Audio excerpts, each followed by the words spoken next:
Ça, on en a beaucoup, on en a pas mal. Mais des beiges, des beiges, on n'en a pas. On m'a demandé s'il y en a, mais je suis pas sûre qu'il en reste. À chaque fois, ils sont en rupture de stock. Pauline et Pauline ont une vingtaine d'années. Ces deux copines se retrouvent dans une mercerie pour dénicher les tout derniers accessoires dont elles ont besoin. Depuis 2010, elles ont créé leur propre marque et fabriquent des bijoux de tête, des pièces uniques. C'est vraiment notre caverne d'Ali Baba. Il y a plein de trésors pour nous. Le fait de se renouveler sans cesse, c'est notre marque de fabrique. Il y a quelques semaines, les deux artistes ont découvert, grâce à une amie, le concours du meilleur créateur de France. Une occasion unique pour ces jeunes femmes de se faire connaître. C'est vrai que pour nous, ce serait une bonne vitrine pour rencontrer autant des particuliers que de professionnels. Tester ce que les gens pensent de nos produits, quels sont les produits phares, quelles pièces peuvent potentiellement marcher mieux que d'autres. Comme elle, aujourd'hui, près de 5 millions de femmes en France rêveraient de vivre de leur création. Depuis 2 ans, un concours met en avant leur travail, le tremplin des créateurs. Du sac à main au pouf de salon en passant par les bijoux, le concours est ouvert à tous et à toutes les idées. 2400 participants, 3 catégories, mode et accessoires, bijoux et déco. Une célèbre présentatrice, Sandrine Dominguez, en présidente du jury qui devra départager les finalistes. À la clé, un chèque de 1 000 € et surtout un vrai coup de pouce pour l'image.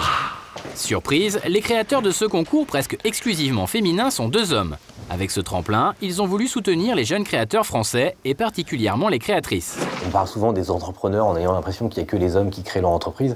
Et nous, on a des entrepreneuses qui ont pris des risques, qui ont créé leur emploi, parfois même un autre emploi ou plusieurs autres emplois.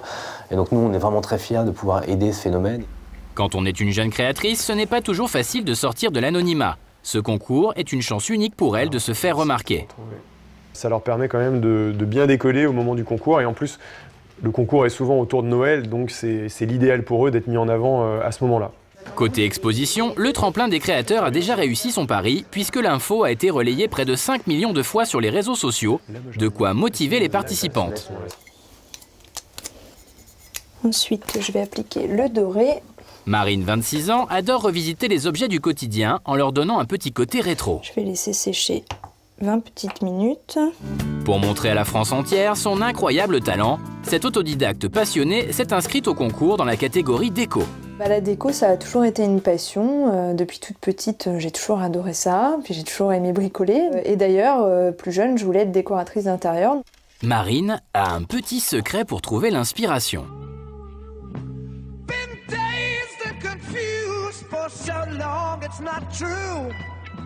Donc il suffit que j'écoute un morceau, etc. pour que me vienne à l'esprit tout un univers, des formes, des coloris. En général, il y a pas mal de choses qui fusent. Marine vend ses créations sur Internet depuis 1 an, mais elle n'arrive pas encore à en vivre. Du coup, elle doit jongler entre son métier de graphiste la journée et sa passion le soir. Un investissement quotidien pas toujours facile à gérer. Heureusement, elle peut compter sur le soutien de ses proches. C'est super important d'avoir mes parents derrière moi parce que, comme je le disais, c'est pas un métier forcément facile.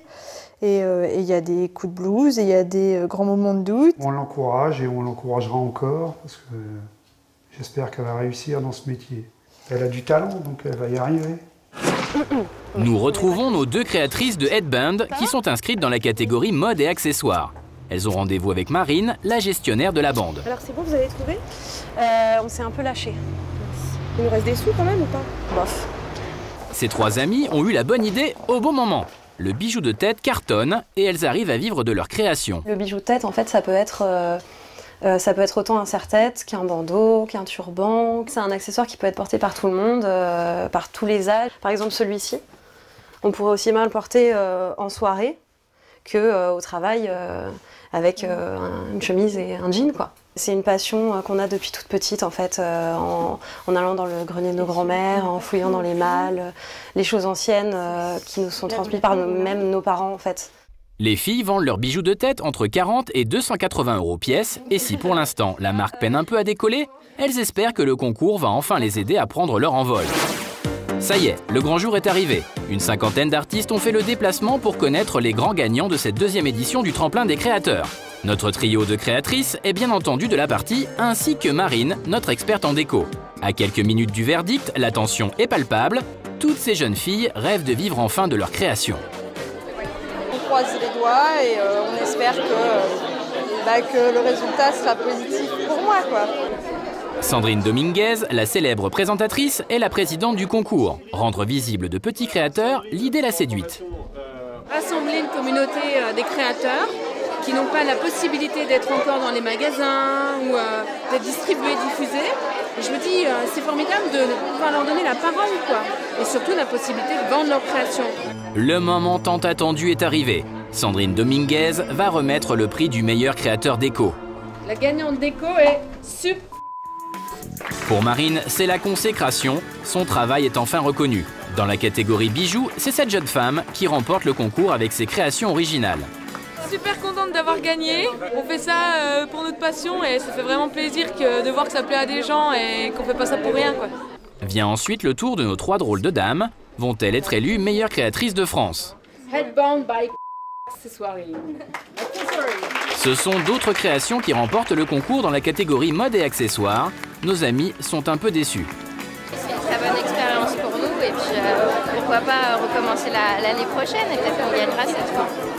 Quant à Marine, c'est pour elle le début d'une nouvelle aventure. J'ai déjà l'envie, c'est vrai que du coup il manquait peut-être ce petit coup de pouce au niveau de la visibilité, etc. Et on va tout faire pour aller encore plus loin, quoi, se dépasser encore plus et on a la niaque. C'est une super aventure. Si vous aussi vous avez l'âme d'un créateur, il vous reste 1 an pour participer.